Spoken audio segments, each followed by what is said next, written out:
Welcome back to the Session Up Podcast. This is your co-host, Danny. Co-host or the main host? Co-host and the main host, we all the same, man. Or the hostess? Me and you, we equals, bro. Yep. And I'm Phil. And That we got is a Danny. fellow podcaster. A fellow podcaster, yes. Fellow podcaster. Really cool girl from Hayward. Hayward. Hayward, California. we got Dorothy, host of Death in Cambodia. Life in America. Life in America. Oh, Death in Cambodia, Life in America. Yes. Podcast. If you haven't added that to your list, go add that to your Yes. list ASAP. You guys are on Apple, Spotify, And Google Podcasts. Google Podcasts. And Yeah. Google Google Podcasts. Wow. Google. Yeah. Google We need to it. step our game up, bro. I didn't know there was a Google podcast. You know what I saw? I just didn't think we needed it. But Well, Dorothy, maybe thank we you, do. first and foremost for joining Yeah. us today. Thank you for having me. Yeah. for sure. I know you flew in your private jet from Hayward. Oh, hell no, not a private jet. Yeah, but I yeah, wish. definitely. Thanks for coming, and we're glad to have you here, and we're excited to have this Super episode with excited, you. Yeah, Yeah. I mean, you pretty much kind of started your podcast, right? not too long ago. I did about on Father's Day this past year, so literally wow. like a month ago. Yeah. Wow. A month ago, yeah. And it's been doing really well. 1,000 plus we see downloads it. already. Yeah, Damn. yeah. I don't know. Did we how even many have 1,000? Well, we don't have that website. We've been that going for a tells year, us, so bro. We don't know. We don't know. Man, but you we go- the analytics guy, man. You're supposed to come on. You know what? The thing is, I think it's a good thing for me not to know, so that way we're not like trying to compare ourselves to other people. You know Well, what now I mean? have So- to. I know, She has right? 1,000 in 1 month. Damn. Yeah, you're right. Sheesh. Well, Yeah. Dorothy, we definitely again appreciate you coming on here and definitely sharing your story and your father's story on the podcast and Mhm. Yeah. allowing us to kind of It's actually amazing, hear by from the way. like we hear from our parents, but from your dad, and he's be able to kind of tell us the story in English, and then you're kind of Mhm. like jumping Mhm. in and like kind of helping out with that too. It's like it's really cool to listen to. It's like very different, Yeah. I had some people ask me like, "Oh, did you ever even think about doing it in Khmer?" And I was like, "I actually don't even know Khmer." Oh damn! You really? don't? No, Oh. I don't. So, Wow. but and I think a lot of goes that to probably a topic we'll talk about later. But like Yeah. my mom always told me that I was Chinese and that Yeah. like not to really associate myself with being Cambodian. Yeah. They would talk to each other in Cambodian, but my dad would always talk to me in English. Oh, okay. So it's like Ah. I wanted this podcast to be super natural and like authentic in the For way sure. that we talk Yeah. to each other. Yeah. It's like, Right. okay, if I don't know Khmer, why would I right. That makes Yeah. have sense. it in yeah. Khmer? Yeah. But That I makes think sense. I think that's also a big reason why we've gotten such a wide Yeah. reach, because Yeah. even like non-Khmer people are listening to the They can podcast. listen. And they Exactly. can get Yeah. educated on like what Khmer Rouge Exactly. is. Yeah. So- Exactly. Perfect. So, before we get into that, I mean, a lot Yeah. of juicy stuff, but that was Tell just- us that a was little that was a bit. little bit teaser. yeah, a little teaser, Coming later. But if you can, just kind of tell us a little bit about yourself. I mean, where you're from, where you grew up. Yeah. Yeah. Yeah. Floor's yours. Yeah. So I'm from the Bay Area. Grew up in Bay Area. Bay Area, San Francisco, probably 40 minutes east. So like in the suburban area of the Bay Area. Money. Lot of money, I would say. yeah. Predominantly like white, Chinese, Indian I see. kind of community. Yeah. And so went there, grew up there, went to school at UCSD, Okay. graduated with economics, which was something, a bunch of math, Economics. man. Yeah, Wow. Math. I didn't like Dang, that, stereotypes. Damn, but no. I Asians always good at math. I was like, Always. what's the closest thing to business in this school? And like UCSD didn't even have a business degree. So I was like, okay, econ. So it was like 3 years of calculus, which is Jeez. terrible. Wow. So Are you using any of it now? absolutely not. No. Nope. I think I had one semester of calculus in high school or something like that, and I don't remember anything from it. No, man. Yeah. So how'd you end up deciding to go to UCSD since when you were in San Francisco? I wanted to get Out. like away, Out and there. Yeah. my dad, if you listen to the podcast, you think he's like a super chill, cool guy. Yeah, But yeah. actually growing up, like he was really, really strict. Yeah. Oh, really? Especially on his girls. Yeah. Oh, okay. Like I didn't even get, I wasn't allowed to get like my ears pierced till I was like 18. Damn. So Yeah. you wanted to just kind of get out and explore and try something different. Yeah, something different. And Yeah. and so he was like, it has to be within the UC system. Yeah, You yeah. see, I couldn't okay. go out of state. I had to be within the UC, preferably LA or Berkeley. But I would have that thought like Berkeley or something. You didn't know? go well. Berkeley. Down the UC street. Berkeley, yeah. So not like a Cal State, huh? So Cal State Long Beach is not good enough. Huh? No, he would definitely not have been okay with that. He was Damn. super strict on like what school I was gonna go to. And so UCSD, I got in, squeezed in on the wait list, but it's okay. I still okay. got You in. got in. There you go. I got yeah, in. that's all that matters. You got in. But I went there, loved San Diego. Actually, met my current boyfriend there now, so I dragged him back up to the Bay. But Shout out boyfriend. Shout out boyfriend. You dragged them all the way out there? Yeah. Jeez. found a nice toy, brought him back home. Oh. Damn. Boy toy. But yeah, I went to UCSD, worked at a kind of fancy marketing firm in downtown San Diego for a couple years. But I, like growing up, because my parents own donut shops and my dad has B&H, Okay. I always knew that entrepreneurship and owning your own business was always an option. Yeah, for sure. And I think that's really a gift for people who maybe have parents who have donut shops. Yeah. I mean, you always kind of subconsciously have it in the back of your mind that you can Yeah. run a business because you Right, see your right. parents Because do you it. see him Right. do it, and Yeah. you're kind of like seeing it firsthand. And I'm Yeah. pretty sure you were helping out Yeah. when you were younger, maybe. Totally. Yeah, Hell right? yeah. So Since you- 9, for man. free. You're basically For free. Yeah, so you were basically exposed to like For a roof over having your a head. Yeah, business, exactly. a business mindset at an early age. So that's good. Yeah, early so- exposure. So I just wasn't happy with corporate life. Even though I had like unlimited PTO, I had like, fancy skyrise, Oh, kind of Yeah. job, whatever, which people would think would be like, was successful and that would make me Right, happy. right. But Yeah. I just wasn't. Like I needed freedom. And I Yeah. just felt like in corporate life, you don't really have that. Yeah. Yeah. Maybe because I think with your dad being so strict, and you have to go to a job, and a corporate job being really strict, Yeah. you're like, I don't want this. Yeah. Like, I have to do this at home already. Yeah. Yeah. I think That's true. I'm just not a very good employee too either, man. Nah, I feel you, I feel I'm better at like running my own. Like I don't have a problem working hard. Yeah. I don't have a problem working hard, but I need to make sure I work hard for like the right reasons. Right. Yeah. Right. It's like okay. something I'm passionate Yeah. about, something that I care about truly, that Right. I feel like when I put my effort in, I can see the result. I'm Oh, not putting 100%. effort in for somebody else. Yeah. You know? Right. For And sure. so I didn't like it. I wasn't happy. And then right at that time, at B&H back at home, my dad's partner wanted to retire. Like he's having health issues. Oh. And B&H Bakery is your dad's business. Is my dad's business, my dad's company, Yeah. bakery distribution up in NorCal. Up I in see. NorCal, yep. Okay. So it's definitely not like a pretty job. I work in a warehouse.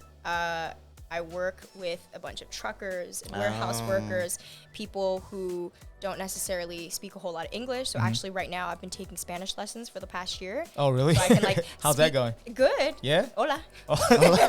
¿Cómo está? ¿Cómo Muy bien, ¿y estás? tú? Bien, gracias.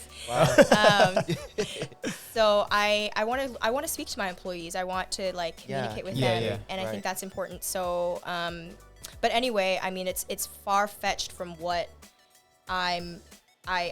came from. Yeah, yeah. But I still think it was a great idea. I think I just felt like it was something I was meant to do. And even moving back home, Yeah. it felt really right to like take over the business because Oh, for sure. I'm one out of 4 siblings. Okay. Are No- you like the youngest, in the middle, Youngest. oldest? Youngest. Oh, okay. Youngest. Yeah. Cool. So I was literally the last straw. So if I didn't do it, like Then who else will? Who's Yo. gonna, Yeah, who's gonna right. take over? Yeah. So you were saying something about your uncle was retiring from yeah. His business partner? his business partner? His Okay. business partner, which actually I call him, my Your uncle. uncle, yeah. Oh, okay. Got it. But he retired, and so I took over his position, and then on top of that, currently I'm doing a lot of my dad's work too. Okay. Oh, So- what's the position? Good man. Go ahead and It's say Director it. of everything. it's like Owner? yeah, CEO? basically. I do everything except like strategy. My dad's at this point, I do all the import, exports. I manage a sales team, manage the warehouse, hiring, training, Wow. all that. The only thing that I don't do, I sometimes need my dad as an advisory role for like really, really important decisions and negotiating. Yeah. Because like as much as I love to be a great negotiator, that sort of thing just takes practice. Right. It does though. Right? It's not easy. Yeah, it's like having sales mentality and all that stuff. Yeah. So it's been 4 years now. I moved back up in 2017, 18, 19, 20, 21. So Wow. Okay. And B&H Bakery is one of the biggest distributors, right, for donut shops. yeah, we are the last privately owned bakery and donut shop distributor around. Wow. So crazy. the majority of them got either bought out or couldn't last or whatever it was. Yeah. And the cool thing about us is that like we are, Cambodian minority run, serving Yeah, our 100%. Cambodian community. For sure. 'Cause And Cambodians own donut shops. all Cambodian donut shops, dude. That's true. Man. They So got basically, all all the these donut Cambodian donut shops. shops basically are partnered with you guys, basically, for the most part. So they have a choice. They have us. We're an option, and then there's also if you guys are familiar with the donut shop industry, like Wesco or Bakemark, Okay. who is the big multi-bajillion-dollar American white conglomerate company Okay. that has been around for a very, huge, very, huge, very long huge, time. Since corporate. donuts were created. Yeah. Yeah. So, so they, a lot of the issues that we run into, and I think it's so interesting that the episode you had with, Our last episode. yeah, Totera. our last With Totera. episode with Khmer Totera. Renaissance. Yeah. Exactly, talking about like this mentality of like crabs in a bucket, which is one of the posts that he did like Yeah. last month. Yeah. When I read that, I was like, oh my god, that's Yeah. like exactly what I feel like I run into on a daily basis dealing with the Cambodian community, which is something I never really even thought of until I went Yeah. back home Oh, and okay. started trying to run this business and be like, why are we like our products are better than Bakemark, are cheaper. I don't make a whole lot of profit on it. I'm just trying to just give it Yeah. back to the donut shops. Right. I'm giving my best service. I'm doing the best I can. Why is it that like I'm Yeah. having such a And, hard and time? it's That is so a weird. Cambodian-owned business, and then they're a Cambodian-owned business, and it's just like. Yes. But they don't We're want to just- we're support just each trying to other, support man. each There's like no support. So just to give a little bit of context behind the analogy of crabs in a bucket, from what I remember from Totera telling us, is that you can picture a bucket full of crabs, right? Whenever you see that one crab climbing out, the other crabs are pulling it Attached back, already, pulling like, it Yeah. back down. Come back down. So Yeah. basically, Yeah. that means is like just we don't want to see one of our own people succeeding, basically, for the most part. Is most of your clientele the Cambodian community, or is it mostly like what's your biggest I guess Yeah, clientele? probably like Mostly. 90% 90% of them? Cambodian, right? Wow. Because majority of Cambodian people own donut shops. Yeah, I yeah, mean, for not sure. just in SoCal, Yeah. in NorCal too. Yeah, And do you do like nationwide or is All it just over. Only in Northern California. We used to have a Southern California branch called Golden Bake. Okay. And so there's a bunch of drama that happened there, which yeah. I'm pretty sure that's another. that's another Another episode. That's another episode. But basically, we're back up in NorCal, and that's where we serve. Ah, man. Awesome. Um, How was that during COVID time?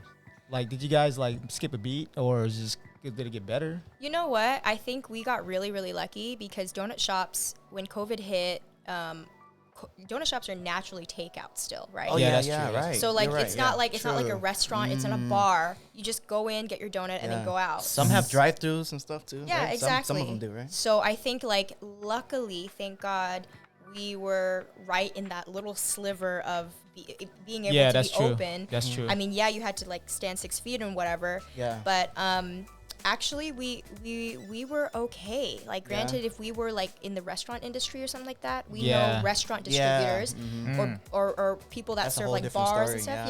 yeah. Had to close down. I So see. So that's good that you guys were still. It's able like to. it's like I think about sometimes like it's about timing, right? You Yeah. remember Fresh and Easy? Yeah. Remember You have they to check out yourself. I thought it was gonna Remember be one of the everything- biggest things ever, but No, then but they ended up shutting They down, shut right? down at the wrong time. Oh, because when COVID hit. Yeah, Mm-hmm. it would have been the best time, right? That's true. Their game plan was exactly for COVID because you Yeah. pretty much check out yourself. And then Yeah. now Amazon took that, and now Amazon is one that It's crazy. yeah. That sucks, man. yeah. But yeah, I mean, it sounds like you're dealing with a lot of things over there. I mean, you are pretty much the director of everything, DOE. Yeah. How do you handle all that? I mean, you know, I work probably 7 days a week, like with the podcast now. yeah. Because I already had probably 5-6 days dedicated to B&H. I Yeah. work 5 days, wow. and then Saturday mornings I go into the office to do the paperwork that I couldn't finish from Monday through Friday. Jeez. So, and then on top of that, when the podcast launched, actually, I was super stressed out. Really? Yeah. I was really stressed out because I was like, I don't know how I'm gonna incorporate, like, because I still do all the editing, Okay. and all the content, Yeah. you know, that's posted Online on Instagram, and and respond to people and try to market No, for it. that's a hard job. Honestly, social media stuff I is can not barely easy. post, man. It's Yeah. not easy, It's dude. not, man. Especially because, you know, if you get a lot of people Yeah. commenting, and then, like, you know, you want to respond back, or like sometimes you're like, Right. do I want to respond back? But sometimes you feel like an asshole, so you Yeah. do want to, and it's like, And then, especially back and forth. in the role you have in your company. Yeah. I mean, having a side project like that. yeah. I mean, that's a lot of work in one day. Yeah. And I definitely, like, I work out 3-4 times a week for sure, like non-negotiable. Wake up at 4:30, work out from damn. 5 to 6, Committed. go to work from 7 to 4 or 5, come home, shower, eat, work on the Work on a podcast, That's There we go. go to bed, that sounds almost do like it again and again and again and again. Girl power. hey, bro, that sounds like my day, except for the working out part. Yeah. So, But he starts at 4 p.m. no, I'm just kidding. I start at like 7 a.m. I need it though, man. It's like Damn. mentally, I feel like working out's the only thing that really, like, No, you like, need that. Yeah. I makes mean, you you not need think that. about anything else. Okay, like a stress reliever kind Yeah, of thing. yeah. But So, no, yeah, I get what you mean, because having like a full-time job and also having like a side project that you're like really committed to and you want to give it 100% dedication, it's hard to balance your life and then, you know, all the other stuff. So I get what you mean. So 4:30, wake up in the morning, workout. 7 o'clock, clock in to go to work. Come home, shower, and then work on the podcast. Yeah. I've got a wonderful boyfriend that, like, helps me out. He helps cook. I was gonna ask, what does he do? He's just like, when does she have time for me? I know, right? He's like a little puppy, puppy You eyes. I gotta know. schedule like 30 minutes. I out of the know, day. dude, but he's actually quite an entrepreneurial too. So he That's dope. started his own business just this past year in COVID too. He does sure. solar cleaning. So, you know, like solar Okay. on top of roofs. Yeah. He, like, cleans it professionally so you can get more energy. Oh, that's a good, yeah, it does good need cleaning. business. You know? So smart solar cleaning is what it's called. Shout out for him. Shout out Oh, Smart Solar That's Cleaning. a really good business, because like now I think by law now, like all the new homes in California, you have to have solar now. It has to Exactly. come with it. So Exactly. I'm pretty sure he's busy. Well, He's he's probably busy. starting to get busy now. Gas Maybe. cars are going away. Yeah. It's gonna go full electric. Crazy. Right. That's the California's gonna be future. crazy. That's Yeah, the future. But yeah, so let's get into a little bit about your father. So like I was mentioning, he seems like a really cool dude. I want to like. Obviously, he's Spend not, some- bro. From her story. But he seems like a great guy, and just hearing his story is just like wow, you know, like it was just very touching, and just kind of just hearing the way he speaks and stuff like that, is just like wow, he sounds like an incredible guy. Yeah. But we want to know a little bit more about him, you know, a little bit more about his story, and you know, just some of his background and stuff like that. Yeah. Yeah, I mean, if you've been tuning in, you know, grew up in Battambang. So you can already hear I just sound so white, like when I say that. She's like that timbang. Battambang. A bat and a bong. Bat and a Wow. But that's where he grew up. My grandma was born in Cambodia too, but you go far back enough, we're Chinese somewhere in there. He is the eldest out of all the siblings, so you know how that is. When you're the eldest, you take care of literally everybody. That might be the reason why he's kind of strict. He was strict on you, because him as being an older brother, he had to be kind of You were taking care of groomed. the. You were groomed to be the That makes next sense, though. head of household, pretty much. That makes a right? lot of sense. Okay. Yeah. So, he always was the one that was responsible for everybody else. And then when you listen to the podcast in the future, you start to notice like these patterns. He always was the one that's stepping up. When we talk about the escape, he's the one that actually paved the way first. I'm not there yet. Yeah. Yeah. So, well, sure. that hasn't launched yet. But I'm at the Mercedes. the Mercedes. Oh, he talks about the Mercedes. You know what though? Having a Mercedes back in Does he Cambodia, have a Mercedes that's now? a big accomplishment. Hey, that's That's a big. That's big deal. huge, bro. Does he have one now? No, my dad's actually like the most what do you call it? Like flashy person. Okay. Like straight up, he'll be in the warehouse. People think he's the janitor, but Oh, actually he's like the boss. You know what? I'm pretty sure he had a traumatic incident when he was in the Mercedes and. Well, yeah. Like, nah, I don't want to be. If you listen to the podcast, he does mention a little bit about that. Yeah. So, so I think he's a really, really cool guy, though. I think his experience seems super humble. Yeah, super, super humble guy. He does not care about flashy things at all. He's just, I think, what he went through in the Khmer Rouge and and then just like building businesses in America and how he got here today. I mean, it's crazy to think people are always so surprised. They're like, oh my God, he's like, like he's here. He does not look like like I get he has it, a lot of money or anything. I mean, because like you know, you mentioned is that he had a Mercedes back then, and then after that, when he went through all of the traumatic, time of his life, I'm sure that changed his mind to like, you know what, I don't need all this stuff because I survived, and you know what it is too. Northern California is not as flashy as Southern California. Yeah. When I say like LA, Hollywood, San Francisco. Yeah. If you're in LA, like everybody wants to be flashy. You know, like it's LA. You know, but if, like San Francisco, that's old money out there. People don't dress flashy, but they got houses on the beach. You know, they're super rich and stuff. Old money. Wearing sandals. You know what I mean? So she's like, I mean, there's flashy people everywhere, man. Everywhere you go, true. it doesn't matter what race, whatever, man. There's always gonna be people out there. No, you're right. So, but yeah, no, he grew up there and then went through the Khmer Rouge, came here with $10 in his pocket. Wow. When he came here, he was sponsored by some American guy up in Oregon. Oh, wow. So went to Oregon and picked berries because he didn't had no other job. He couldn't. I mean, when you come here from Cambodia, you can't really just get a job that easily. Exactly. You start back at zero.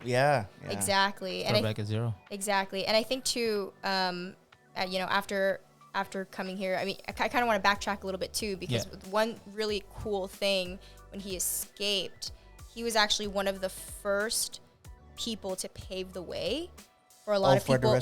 For the rest of the people, the rest of the people who were trying to escape through Thailand, through the Thailand forest. So he was the first group. So he was like the Harriet Tubman. Seriously. Can we like the Underground Railroad type shit? Seriously. Can we go into like some of the details of other stuff that he mentioned on the podcast and stuff, or do you want to just say that for the podcast? You got to say that for the podcast. That's a teaser. You guys have to listen to it. That's nuts. Hey, that's already I'm already trying to hear it. You guys gotta listen to it. You guys gotta check it out for sure. But I was hoping, because there was a lot of like good information and a lot of crazy details that like I've never heard of. Yeah. Not even from my own parents. Yeah, because I mean our parents talk about it, but not in details like that. Right. Unless you really sit down, because like having a conversation on the podcast, I mean, you could tell listening to, he's really opening up. Yeah. And going like detail by detail, That's definitely not easy. Which is cool, Yeah, I think one of the biggest surprises when we did this too was like how much detail he actually remembers. Mm-hmm. Yeah, that's the crazy part. He knows.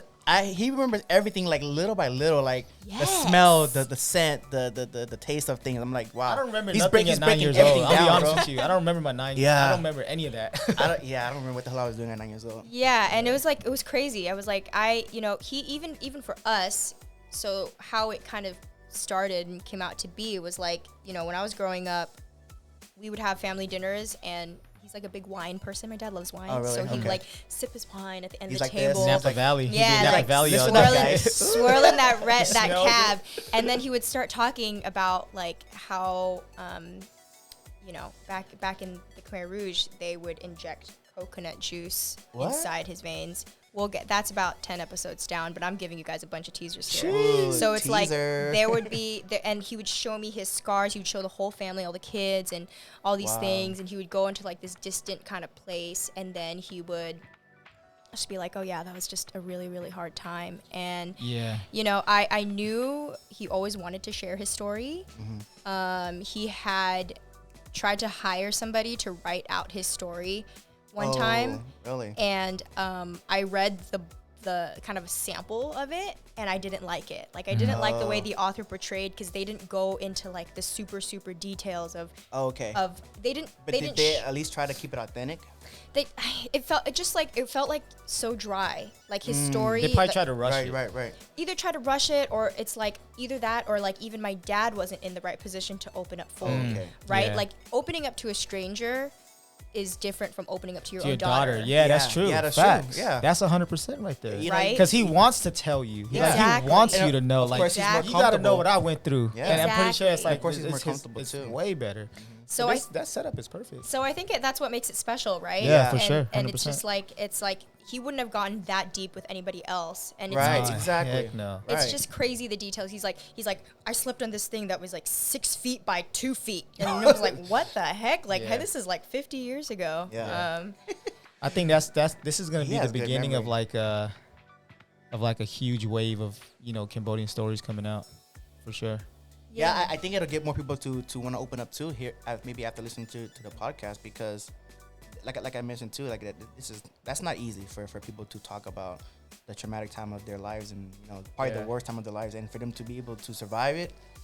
Yeah, people don't want to go back to the dark times, you know what I mean? Yeah, so yeah. for him Right. to be able to open up about it, that's Yeah. already like that's Yeah. that's very brave of him, and very courageous. Yeah, for sure. Well, I think that's also part of the problem, right? Like, we just don't have enough content out there No, about we don't. Right. Yeah. Khmer Rouge We at don't, all. we don't. I mean, not to compare it to like the other huge genocide, which was The Holocaust. Yeah, Holocaust. Holocaust. The Armenian genocide. Armenian Right, and genocide all too, those yeah. other ones. But you think about how much content is there out there about the Holocaust, A lot. right? Yeah. You have so much content. You got Anne Frank's diary. Yeah. You've got, Anne Frank. you Yeah. know, Elie Wiesel's night. You've got Yeah. you've got all these different like artifacts of all these people who had opened up about their stories, and that's why so many more people are educated about it. Yeah. But then you think about the Khmer Rouge, which was literally like not that long 40 ago. years ago. Yeah, and then Barely. nobody. Yeah, It's not 40 in. years ago. It's not in the history Not books. in the history books. We don't learn about this in school. No, Everybody you don't. I tell I is learned like, about the "Oh." Holocaust in school. I remember reading about it in the books, but I didn't hear anything about Khmer Rouge. Well, because America was part of the World War Yeah. during that time, Mhm. and America, Yeah. secretly bombed Cambodia. Right, they don't right, want to right. look like Yeah. the bad guys in the Right. history books, Yeah. right? Right. So that's Right. just, yeah. But it's just like if we don't get these stories out, Mm-hmm. all these people, our parents are getting old, guys. Yeah. It's going. Yeah, it's true. It's going. Hey, You don't, know? It's don't gonna forget, go with we're them. getting old too. We're getting old, too. Yeah. Hey, calm down, bro. Hey, you're right. Yeah. So it's just like I just started to feel like, okay, if we don't get these stories out, people are literally just gonna this Khmer Rouge and what the Cambodians went through are literally it's just gonna slip under the rug. Yeah, for sure. But in reality, like they really went through some really Oh, they went through Crazy some times. crazy- Crazy times. traumatic. Messed up stuff. I know exactly, and it's Yeah. just like I think they deserve a platform. Oh yeah. Yes. And yes, it's hard. And the most rewarding part of this has been too, like I get messages every day through Instagram or whatever, and people are like, this podcast has inspired me to like ask Wow. my parents about what they went Yeah. through and Yeah, their yeah. stories. That's and it's awesome. like that's so cool because Yeah. they probably need that therapy too. Yes. Yeah, they need to talk Everyone about does. it, man. Everyone needs it. When people go through trauma, you gotta talk about that in order to. You can't hold it in. That shit kills you slowly. And then Yeah. the Yeah. thing is, sometimes for like our parents, they probably won't even realize that it's therapeutic to be able to speak about it because they don't even want to even start They start crying. talking about it in the first place. Yeah. Right. But when they do, then they might realize like, you know what, this was amazing to get it off of my chest, or like Yeah. to open up about it. But sometimes people don't even have the chance to even do that in the first Yeah. place. Yeah, So, exactly. And also too, you bring in like the Asian culture, right? Like I think we're so good at like pushing our emotions down, Yeah. right? Like I Facts. Trying to feel hide like, it and especially for you feel guys, strong. right? Like Oh, I feel like 100%, the yeah. way that you guys Yeah. are brought up and like in the Asian culture, we're just not really good at like showing our emotions, Right, right? right, Like, right. when was the last time you heard your parents tell you that they loved you? Like that's just not really. That's 100% true because Yeah. like my fiance, she's Filipino. So Mhm. growing up, I started when we were kids. I go to her side of the family, and like everybody's just love you. Yeah. Like Right. everybody's I mean, hugging each other. they hug each other, They're they kiss each other on the each other in the cheek. cheek, and we were just They like, hold each other's I'm like, hands. damn, why bro. everybody's so cool? And like I barely like me and my mom we talk, but it's like it's not even like yeah, it's like, a different kind of love. It's a Right. different kind of love. Right. But because It's a of different kind that, of because love. I was exposed to that, Yeah. I kind of brought it back to like my family, and then kind of you know, brought our family a little bit closer, like started having emotional conversations and started hugging my mom, you know, like kissing her in the cheek. And then it kind of, but we weren't taught that when we were younger. Yeah, like no, we never, we always had that tough love growing up. If you did do it, your parents would be like, what, you want money or something? Like, what do you want? Or they always think you're trying to get something. This isn't natural, guys. Not natural. I know. Why are you hugging me? You know what I mean? Yeah. So that's just the way we grew up. And I think all of us kind of similarly have a similar background like that. But I think as we go older, we kind of break the cycle and change things up a little bit, because now, like you were saying too, is now I hug my mom, but when I was a kid, I never hugged my mom. Not that I hate her or anything, I love her, but it's just like I just don't hug her. Like it just wasn't the way that we were taught. You know what I mean? We just don't do it. Right. You know, and but so, now I love hugging her. Seriously, I mean, it's like I don't even see my parents like do any sort of like, they don't hold hands or affection. I know, right? It's no just, affection. Like, not what I see. I don't either, to be honest with you. They always talk shit to each other. That's all they do. Yeah. I mean, like, if to kind of get back to your dad a little bit, you said he was in Oregon picking grapes and stuff, right? Picking berries, yeah. What was his? How did he get into business? Like, what kind of brought him there? Yeah. So after Oregon, he went down to move down to LA area. So actually, around here. Yeah, around here. And he, you know, everybody in the Khmer community knows each other, building donut shops. So that was the thing. Especially at that time. Especially at that time. Okay.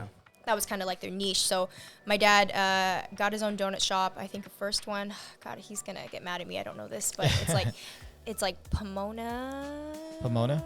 Yeah, I think so. Did he just work and save the money over time, and then he was able to open up his own shop? Yeah, basically saved up the money over time. I think I have stories of him, like, he would sleep in the back of the donut shop, and then so he would work the counter. He would bake and then sleep and then work the counter. You know, baking is overnight. Baking's overnight. Yeah. Graveyard. Yeah. So he's a tough guy, man. He works so hard. All our parents do. I mean, seriously, it's insane. They're kind of the level that they work at. I look at them and I'm like, man, I feel like shit. Like, I feel like that. We're like, we can't do that. I can't do that.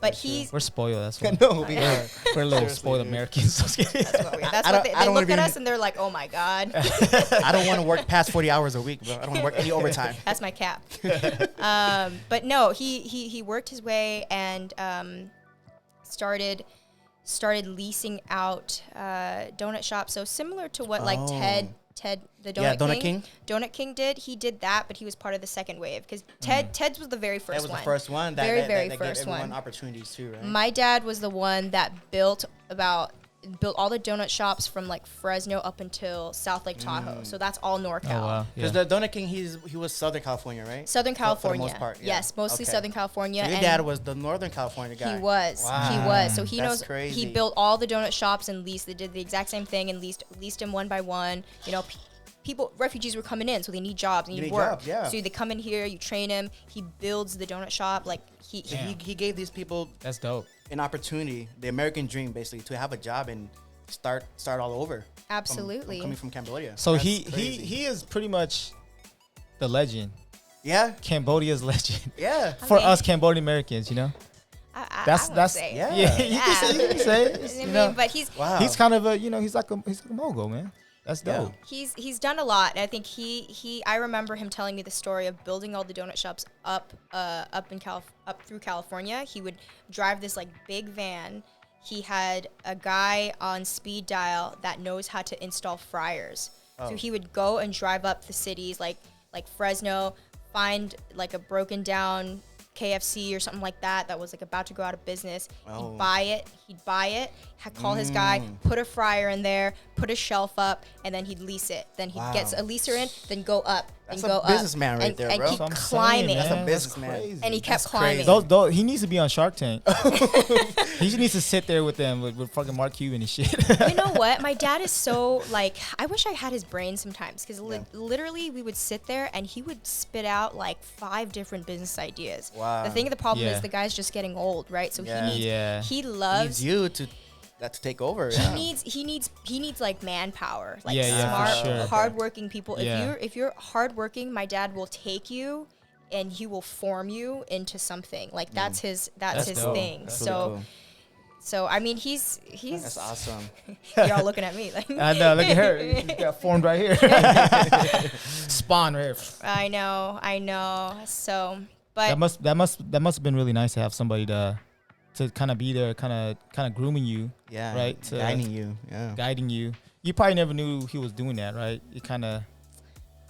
Well, when I was born, when I was born, he was already pretty much set. Like B&H and gold. When I was born, B&H was already his thing. Oh, wow. So, the way that B&H started was after he started noticing that everybody only bought from the multi-billion-dollar conglomerate. And here's the thing about multi-billion-dollar conglomerates, right? When they're monopolies, they're freaking charging you up the roof for your bag of raised mix, right? And your cake and your glaze and whatever it is. Like, honestly, in SoCal right now, because we only operate in NorCal, in SoCal, if any of you guys have families that own donut shops, whatever, you look at your prices are probably triple the amount than compared to up in NorCal. Why would people buy from these conglomerates? Knowing that is so much more expensive.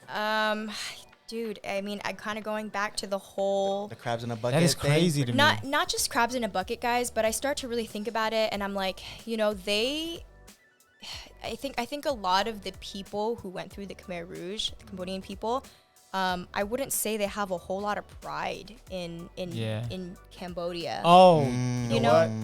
You're right. I mean, correct me if I'm wrong, but like, I agree. Not second generation, we do, right? But like the people who actually went through the trauma, what did their country do for them? Right. Yeah. What literally, like, what kind of trust? What kind of trust did they? They don't trust each other. They don't trust each they other. Already felt like they were betrayed already. Something, you were talking about how you were listening to episode 3, the checkpoint. Yeah. So, cool thing about that episode was that I had one person message me after I launched that, and they were like, "Hey, checkpoint, you listen to it." So basically, for people who haven't listened, it's when my dad's like really good friend, he found out that was part of the Khmer Rouge, and the friend tried to rat him out. Like, when you rat somebody out in the Khmer Rouge, you can die. You can die. You can. Yeah, they'll kill you. They can kill you, and so it's like, how can your friend, like, that's supposed to be your friend, betray you like that?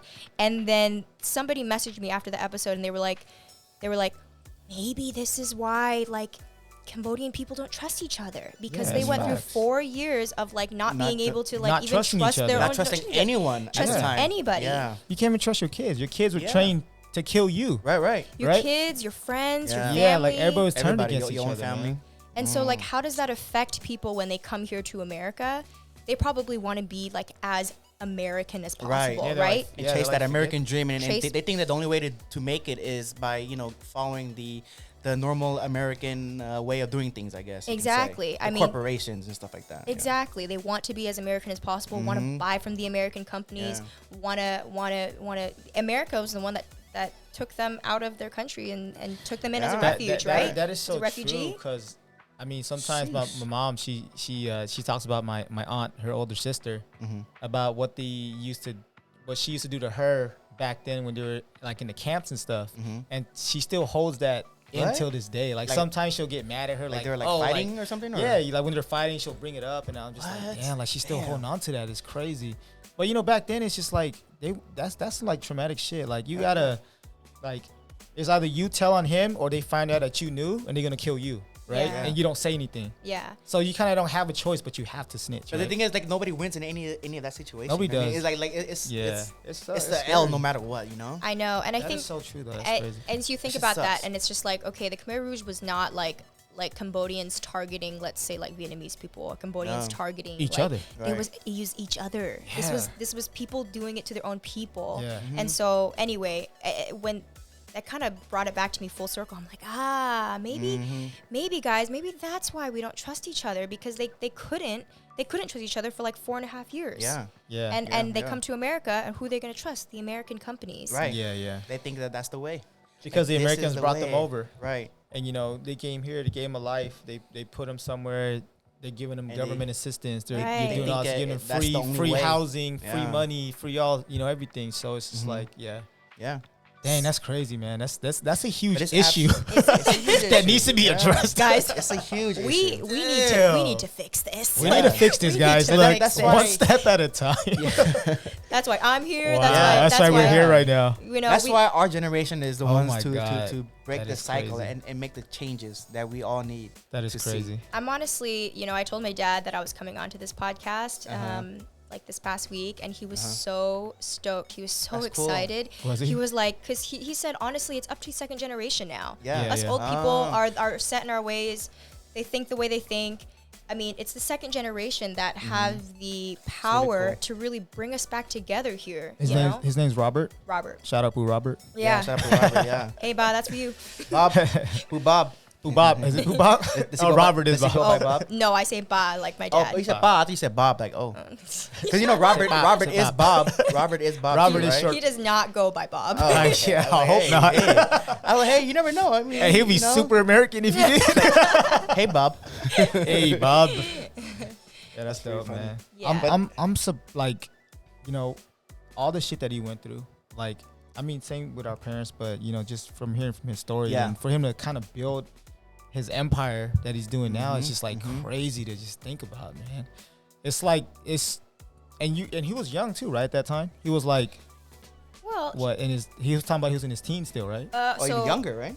He went through the Khmer Rouge when he was like 14 through 16. Yeah. So he was teenage years. So those are like prime teenage years. So teenage years, guys. Crazy. Teenage years in the Khmer Rouge were the worst.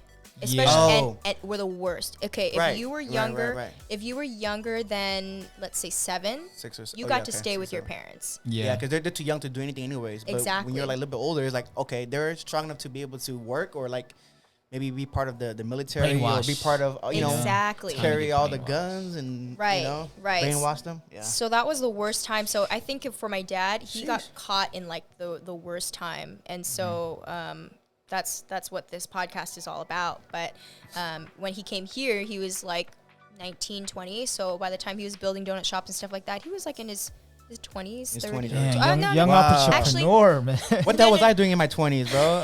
I could tell you you're doing it. So. I got pictures. Yeah, right? I wasn't thinking about starting a business and stuff like that. So your dad. That's dope. Yeah, that's awesome. That's dope. Yeah, he's got an entrepreneurial mentality for sure. I mean, I'm just here just trying to follow along. That's it. I'm just doing. What was it tough to kind of get him to do the podcast, or was it something he was just like, oh, let's do it? He's always wanted to share his story. Yeah. Like he's always wanted to share his story. That's why he tried to find an author to write about it. Yeah. And this was how long ago when you tried to find an author? Probably like 5-6 years ago. Okay, so this is a little bit way back. So I mean, because your podcast is only a month old. Yeah. So when I moved back up to the Bay Area, and I was like,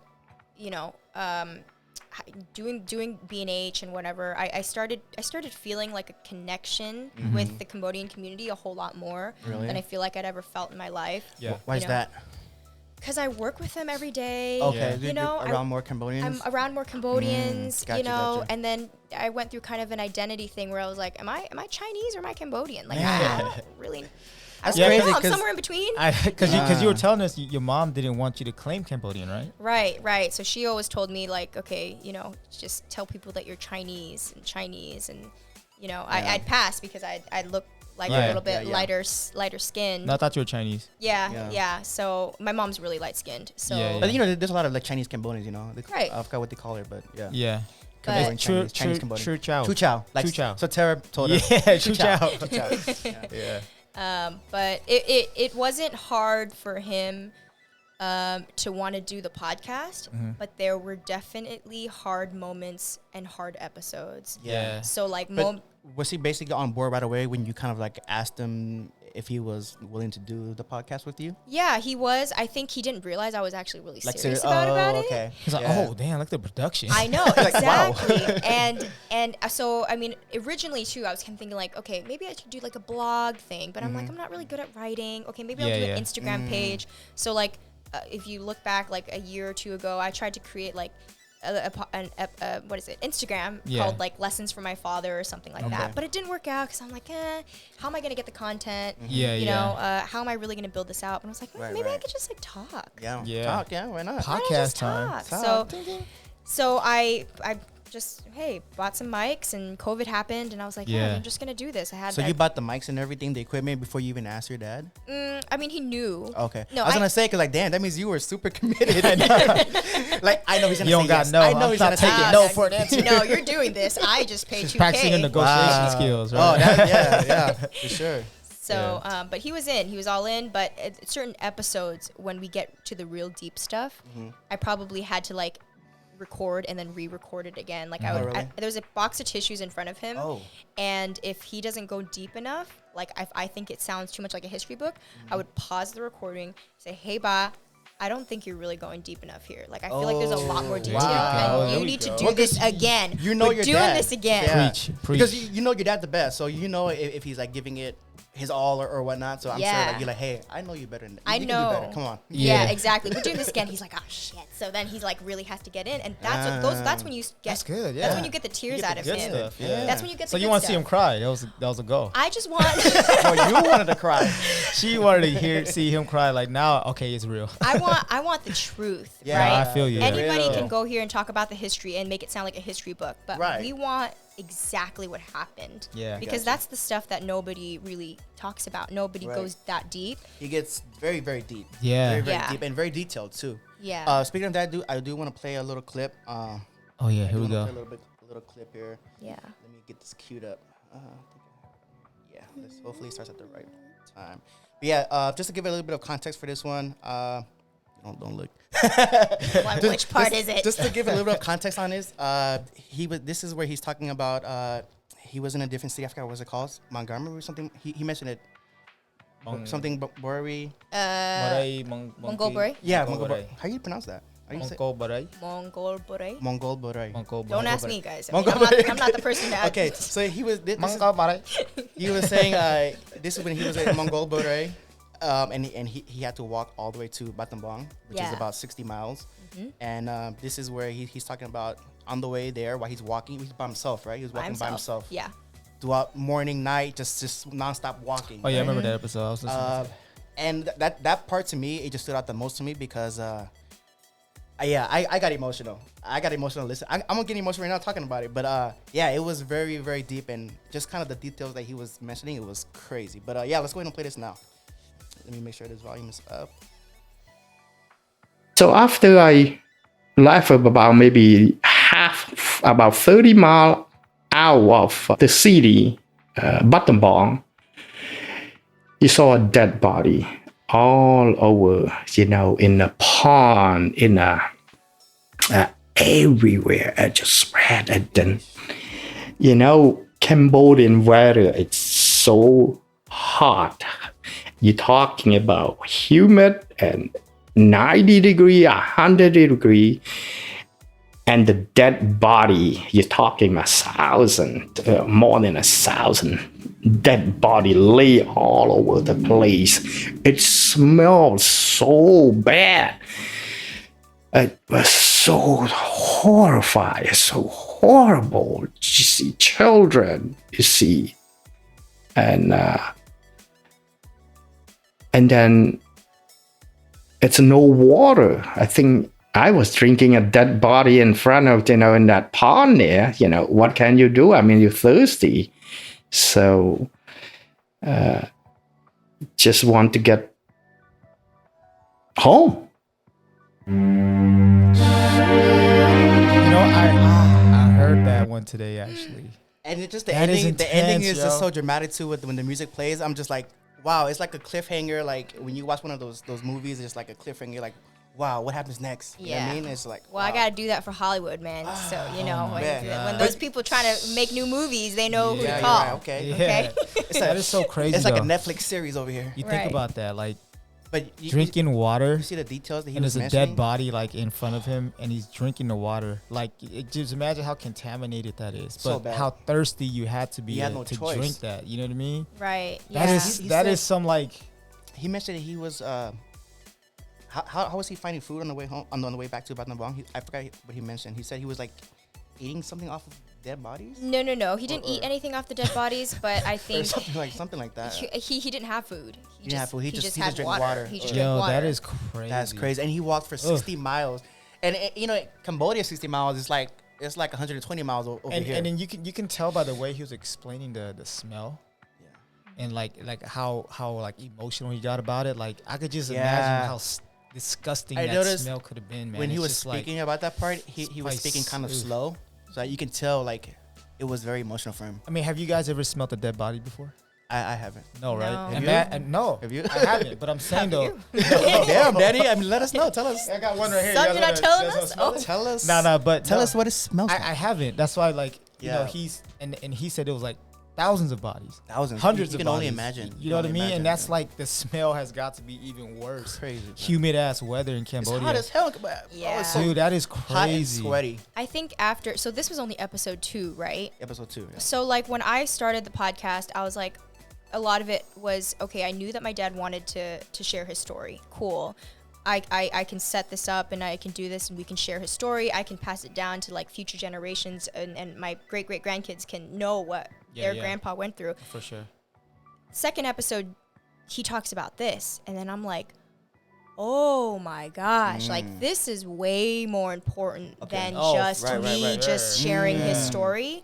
This so you is knew like, from that one right there. Yeah, I was like, this is going to be way bigger than what I think it's going to be. Wow. You know, at first I was like, okay, we'll share the story, we'll talk about it, we'll go into detail, we'll give him a chance. See what happens. Let's go. Let's like, do it. But through every episode, I was like, this is actually really, really important. Like, I need to keep going. I need to keep doing this. You can't stop now. No, no. You're probably like into episode 1. You're like, ooh, we got something here. We got something here. Got some nuggets.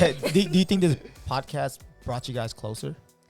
Oh, absolutely. Like, I bet. Absolutely. You know, I think I'm listening to these stories for the first time too. See, that's what I was thinking too. Like, cause I mean, I was thinking like maybe you're probably hearing this for the first time too. Right. Yeah, that's gotta be crazy. Yeah, because you were asking a lot of questions in between too, and I can tell that you were like very curious about certain things too. You know? Yeah. Mm-hmm. Yeah, because none of this is scripted at all. Yeah. We literally just sit in the room. And then we talk briefly, just like, hey, I'm gonna go over this, and this. I'm like, cool, okay, let's go. And then we just record. And then just whatever he feels is you just letting him speak on whatever comes out of his mouth. Whatever comes out, and then I'm just sitting there. There's gonna be one episode that drops this Sunday, guys. Is going to be the first time I ever heard my dad cry. Okay, because I didn't hear him cry yet. No, it's coming. Yeah, okay. It's coming. what I want to know. This has to be like a Netflix series because, like, dude, like, we're waiting for the tears to come out, and we're still waiting. Yeah. But you know what? Episode 7. Episode 7 is coming out. Tears are coming out. Tears are coming out. So how many times have you cried listening to his stories? You know, every time he cries, I start getting emotional. Oh yeah, man. it's contagious. It's hard. It's contagious. When you sit there and watch your parents cry, I don't know if you guys feel the same way. No. Oh, I do. Sure. Trust me. If I start seeing my parents cry, because it doesn't happen often, right? No, if I see Danny cry, I'll cry. Oh, that's. You know what I'm saying? But you don't see me cry. But if you did, I would cry. I would cry if I see anyone cry. Right, and it's just like when he sits and he's like breaking in front of me. You know what I mean? This is like he's just him pulling it out of him, like stuff that he's tried to shut down and for so long, for 50 years. Dude, that is crazy. And I'm over here trying to be like, get it out. Tell me more, Dad. Give me more tissues. I'm gonna pause. Do it again. Like, I think she's milking them right now. We need to do this for the audience. I know. No. 5 more minutes, Dad. 5 more minutes. Give I know. me some more. Like, this episode's not done yet. After a lot of the deep episodes, he just wants to like get out of the room. Oh, just finish it. I'm pretty sure. I mean, he got to like go back and kind of reflect on. Just kind of being emotional. Because you're taking him back there. You're taking him back to like that experience, you know. And you have to kind of like be in the zone to be able to get back there. Share. Yeah. And then once it's done, it's like, okay, I gotta get out of that zone now. Yeah. Exactly. You can't be stuck in it again. Yeah, because the only way you kind of remember those type of memories is very traumatic ones, you know. Yeah, I mean, that's what stands out, right? That's what stands out the most, especially in your younger years. Right.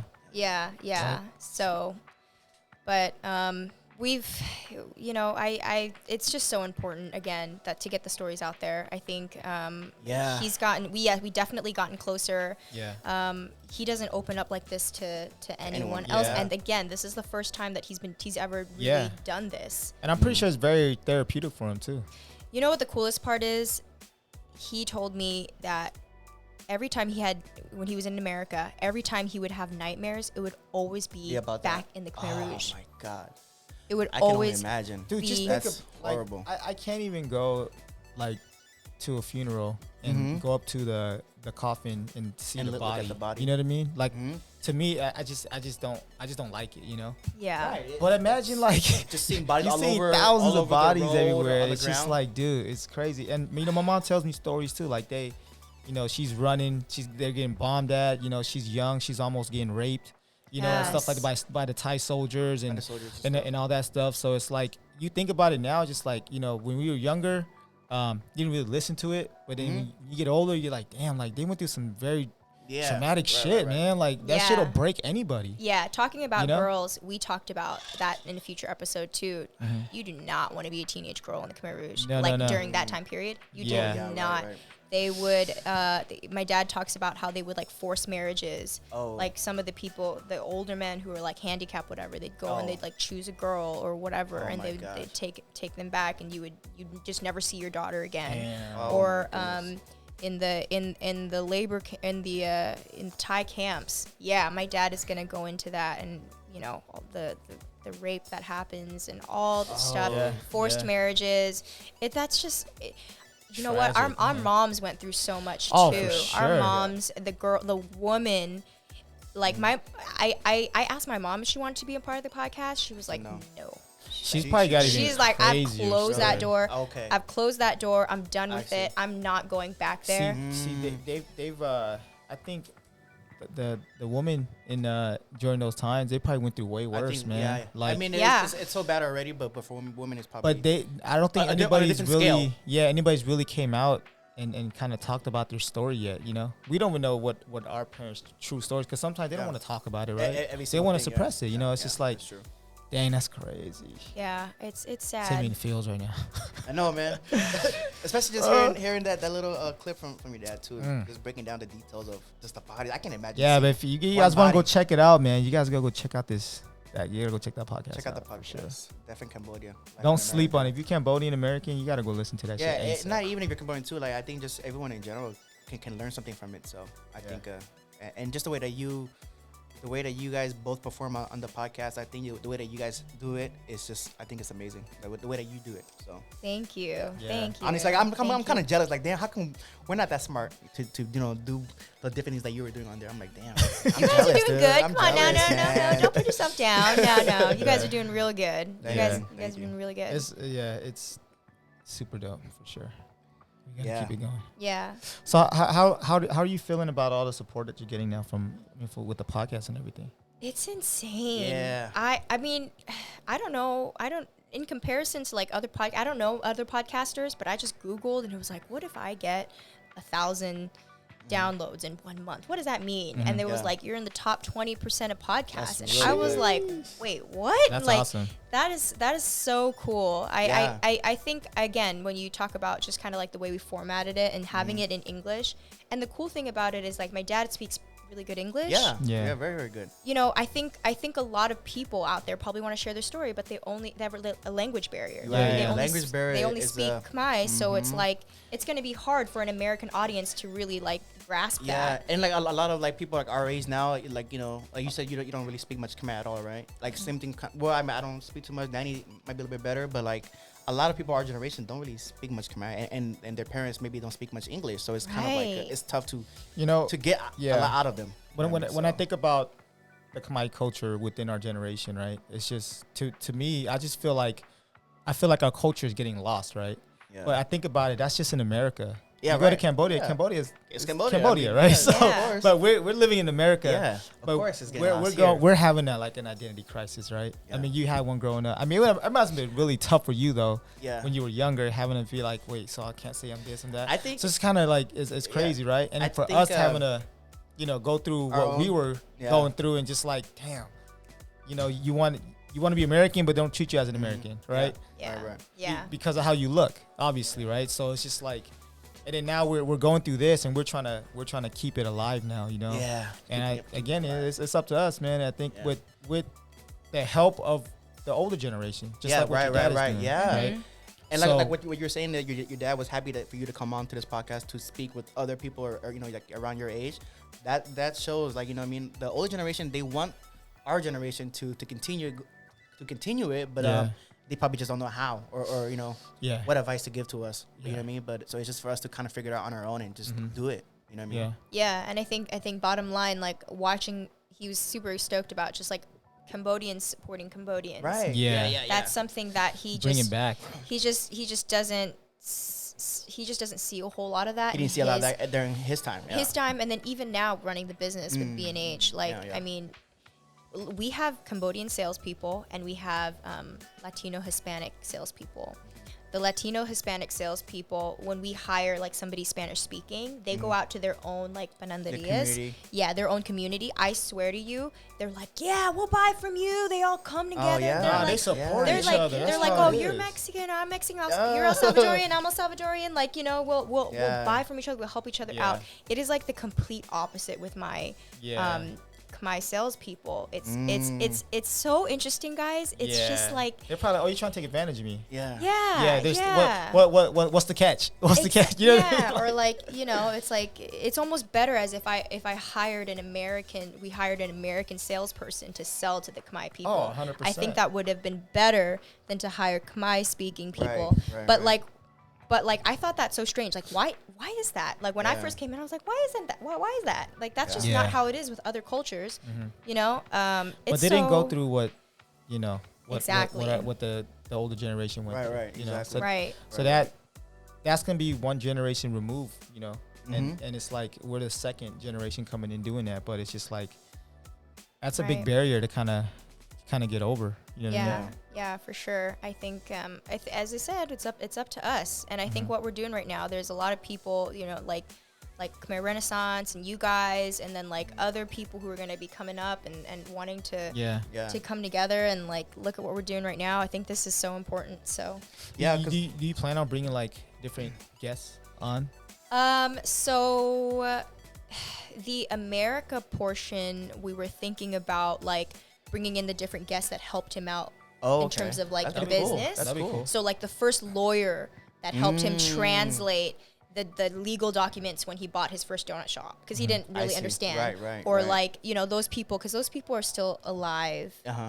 People during when he was in the Khmer Rouge, like the Cambodia portion, it's a little bit harder. So I have my guest, my aunt, who is a guest. The Aunt Amanda, right? Aunt Amanda, yeah. So she's a guest because her story weaves in with Robert's, but hers was really, really deep too, and she actually cried on the episode, right? She did. Yeah, she actually cried, and she took a little bit of a break, and she kind of. Yeah, and that one was deep too. That one was deep. She's the youngest sibling. She is she's not the youngest. She's like one of the middle kids. I don't want to spoil it because everyone has to go check it out. But her story, it's a lot different than your dad's, even though she was there too. But her story was a little bit different because she had to. I don't want to say it, but yeah. Yeah, stop. You guys go check it out. But her story was a little bit different because of because she's a woman. It comes from a different. Not just that, but.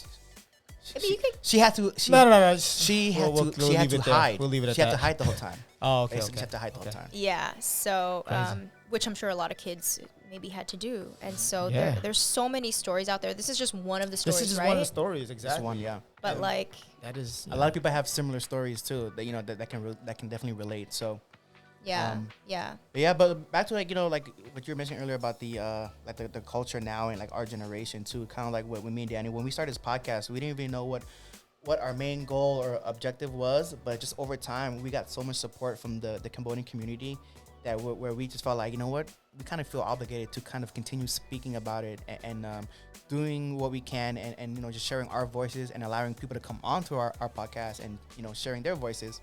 So that goes to just the community itself. Now we're seeing a lot of people supporting one another, and it's amazing to see. Right, it's so good. And you guys are here in Long Beach too, right? Yeah. So you guys have so the epicenter. many. The epicenter. This is Cambodia, little Cambodia. Yeah, Well, it is Cambodia town. So I mean, you guys have access to a lot of these people who have a lot of stories. I think here in America we focus a lot on the donut shop portion, right? We love talking about so many articles, LA Times, whatever, about donut shops and Cambodians and donut shops. But like, people don't realize that the people behind those counters are actually like survivors. Yeah, right? for sure. Like almost all of them. We kind of forget that part in America, and I think that's just one of the most important parts. Not only did they survive, but they came here and tried to and built a business And thrived. and you know what I mean? fed everybody their glazed donuts on Saturday morning. So You know, we don't just serve glazed donuts, guys. We also we got cronuts.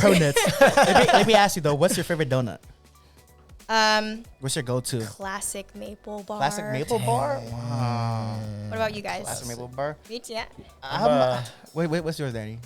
Let me guess. I'm a Something chocolate. chocolate. Eclair, Yeah, I was gonna say you're a Chocolate chocolate Chocolate guy. eclair. Okay. But I'll take down like 20 donut holes though at one I time. mean, Donut holes? donut I holes mean, don't yeah. count. Yeah, or Krispy Kreme donuts. Those don't count too because those are just too easy to eat. But a regular Cambodian donut shop, my favorite is the sprinkle donuts. But it has to be the white rainbow sprinkles. the white Like a kid. what is it, the white cream. Such a child. With the colorful sprinkle. I knew it. My go-to. I knew it, man. I'm that kind of guy. I should You're have like, guessed you're that. like a sprinkly guy. I'm that kind of guy. That's my go-to. Oh man. Yeah. Yeah, Do you guys serve? Do you guys do like the pink boxes? we do. So, Is that a Cambodian We staple? have to continue that. That's tradition. pink boxes, but actually in NorCal, what you guys will find is a pink and white striped box. Pink and white striped. So there's a big history about that too. But you guys down here in SoCal have just like the plain pink. Yeah. Yeah, Up in just all NorCal, pink, we yeah. have the plain pink, but we specifically B&H have pink and white stripes. So White stripes. yeah, we do have that. Then let's pull out a couple. Let's pull out. Yeah. questions So for her. we definitely want to get into some just ask you some questions. Just some random questions for you to kind of Oh. answer. It's very very personal questions. Yeah. You guys do No, this I'm for just everybody, or am I We just a do, special we one? do. Okay, No, No, actually, no. You're the first one. Yeah, sure. The first one. We're testing it out. I feel Testing it out, special. testing it out. All right, let's go. I'm gonna let you choose the questions. All right, we're gonna do three. I'm down for a challenge, guys. Two, Whatever you want. Three. Sure. So choose one first. Danny used to work at the casino, so Oh, did you? No, he was a I got you. bouncer, I was about not to. even the dealer. Okay, well here we go. You ready? Yeah. All right. Yeah. What will people look back at? What will people look back at us 50 years from now and be shocked and appalled by? Oh, that's a good one. Like within the community or I think it's just a generic question in general. What would people be 50 years appalled from now? by? 50 years from now? Freaking coronavirus. Oh yeah, for sure. Yeah, But by then there'll be another virus that's strong as hell. Shoot. I don't know, man. That's a good one. Coronavirus. Coronavirus, probably technology. Technology is going so fast. If you just get Yeah. faster and faster with the internet true. every year, they're probably going to be freaking flying cars by the 50 years from now. I believe it. 50 years from now, they're gonna look back like, oh, you guys had the iPhone 10. We're like, oh, we're on iPhone 100 by now. They're going to have like iPods in like museums, like the old stuff. Yeah. Ancient. I iPod got shuffle. a good one for you. I had to choose this. All right. So, what's the best piece of advice you've ever been given? Oh, that's a good one. Oh, best piece of advice I'd ever been given. Oh God, there's so many. Yeah, let's get your most recent one. Your most recent advice. Probably. I mean, honestly, probably just for my dad. And this is a common one, but like work hard now in your 20s, so you don't have to work hard later. That is a good advice. I That's like that. keys. That's key. Yeah, But I already true. blew my 20s, so. Yeah. 20s and 30s. 20s and 30s. Work So hard in you your 30s. 30s, so you Yeah. don't have to break your back when you're like in your 60s. 40s. And, Yeah, it sucks, man. Like, But that is true. That's absolutely true. yeah, because like, I mean, I talk to a lot of people all over the U.S. and sometimes I talk to like, people that are in like 60s and 70s, and they're still working, and they're barely getting by, and it's like that's Yeah. tough. they don't live with their kids. They still got a mortgage to pay. Yeah. All this stuff. And just like, damn, like Yeah. barely That's tough. qualifying. It's just like, That's tough. what is going on? Like, what Yeah. did you do when you were younger? Right.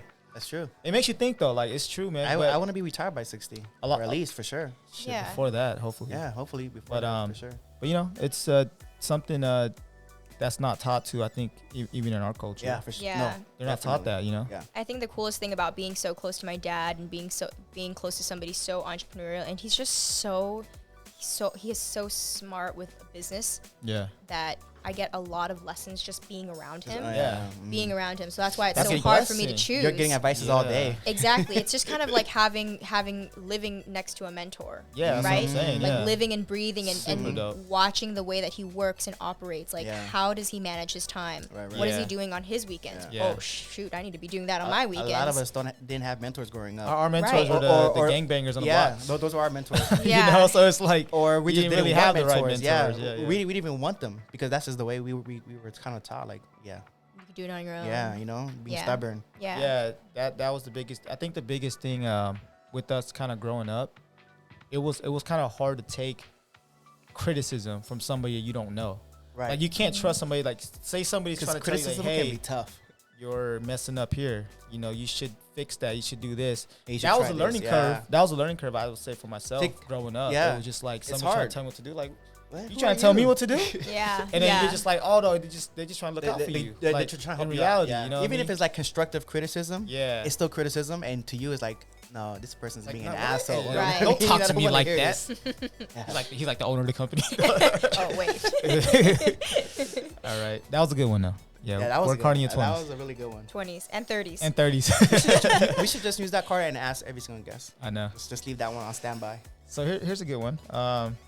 What are you most excited about right now, besides the podcast? What am I most excited about right now besides the podcast? That would have been too easy. Just like, yeah, the podcast. I know. Honestly, can I talk about growing B&H? Yeah. Is that too much? No. I mean, I'm excited for B&H. We're in NorCal right now, but actually my goal is to bring it back down to SoCal. Okay. Because y'all are paying way too much for your ingredients. Oh, for sure. You guys have a monopoly down here. So literally, these big companies just don't care about you, man. And Of like course. they don't care. It's and a numbers to them. It's a Numbers number. game. It's a number. And you guys are giving all of your profit back to the big conglomerates and back to the big company. And it's like, I think there's here in SoCal, it's 3 times bigger of a market than in NorCal. You guys have just more people, Right, more right. concentrated. Yeah. Donut Way shops more. on every corner. Yeah, seriously. Donuts are so everywhere. We hope you bring that back. I'm working on it. I'm And working there's on a lot it. of Cambodians here in Because you know, SoCal. at the end of the day, numbers don't lie, right? Don't lie. That's what it comes down to. I mean, if your products are better and if the numbers look better, it's obviously 1 + 1 = 2. If they're overpaying, put that pride to the side. It's crazy. Like, why would you support someone else? Like, Yeah, dude. it makes no sense. No, you're right. The numbers don't lie. And if Yeah. you have a donut shop, B&H will supply. I will. Oh, hell, that's my next slogan. You guys. Numbers don't lie. We just came up with a Wow. new slogan B&H for will me. supply. Wow, There we go. That was really good. That's on my next piece of marketing material right there. That's awesome. Well, hey, Dorothy, we wish we would love to have you back and kind of, Next time. when you're way more successful than you are now. Than she is now. And hopefully, right? you can come back on here and kind of give some pointers. And maybe to, bring Bob here too. Bring Bob. If you can bring Pooh Bob here too, that'd be great. Also, I would love to kind of pick his brain and like just kind of yeah, that'd be cool. ask him some questions. Well, and for some stuff young like that. Cambodian Let him know. entrepreneurs or something, Let him know that me and Danny, we both are like really like inspired from. We're just him fans sharing. now. Yeah, we're Yeah, fans. yeah, We are fans. We are stans, possibly. yeah, for sure. I need to start making Bob t-shirts. Hey, why not? Yeah, for sure, guys. No, this was so much fun. Thank you for Yeah. having me. I'm going to definitely let Robert know about that. And Yeah. he would be down, honestly. Yeah, So that's you guys, awesome. No, Well, Yeah. we really appreciate you, making time to. I know you came out here to visit your friend and doing all that stuff. You got to travel from out there, Yeah, out yeah, to LA. yeah, Now yeah, we downtown yeah. Long Beach. No, we really appreciate you really coming out and just kind of like yeah. being open with us. Yeah, And, this was and, awesome. This was fun. we're just out here really supporting each other, man. You see, Yeah. this is Cambodian on Cambodian This is support. how it's supposed. Right. This is how it's Not supposed crime. to be. You know what I mean? Right. Let's tell our parents and stuff like this is how it's supposed to This be. is how it's Nah, supposed I'm to just be. kidding. It's just We can't do that. what is it, an hour, 2 hours of your time. You know, we just out here just having a conversation. We just having a conversation and just supporting one another. Yeah, which is awesome. Well, I also have to give a shout out to Khmer Renaissance too, because it was because of his post where he was like, "Oh, these are the Khmer Instagram that you need to follow," and I started following everybody. And I was like, "Oh, you guys do a podcast too? We should get together." Yeah. So definitely shout out to him. So for sure, he's the one that brought everyone together. Shout out to Terrace. Terrace the man. He's the man. You know, we're the leaders of the new school, man. We are the Here leaders. We go. You know, let's go, guys. I think we are breaking the cycle. It's gonna be fun. It's gonna be we're gonna be one day sitting drinking some wine. Drinking some wine. We have that podcast. Eating some donut holes. That's right. Hey, why not? Eating some sprinkled donuts. Facts. Cool. All right. Well, thank you so much for your time. We appreciate you being here, and we would love to have you back again soon. And thank you. Yeah, have fun popping bottles in LA. Thank you. Thank you so much for having me. I love what you guys are doing, and we all need to keep it up for the second generation. Yes, any last words for the people? For the viewers, the listeners? Just thank you. If you are listening, thank you so much. I mean, like, not only are you tuning in to get, the information here, it's just nobody else. We need to get the Khmer Rouge and education out there for more people. I mean, there's just not enough content out there. And I just think it's so important. So if you are listening, you're finding value, I just appreciate you so much. Thank you. There we go. Thank you. Thanks. Thank you. And big thank you from the Session Up podcast. Close it out, Danny. Thank you. Closing statement. Thanks for tuning in to the Session Up podcast. Make sure you go follow Death in Cambodia, Life in America. Yes. With Dorothy and Robert. Yep. Dorothy and Bob. Dorothy and Bob. Check them out, guys. All right. Thank you guys for tuning in. Thank you guys for listening. Appreciate it. Peace. Peace.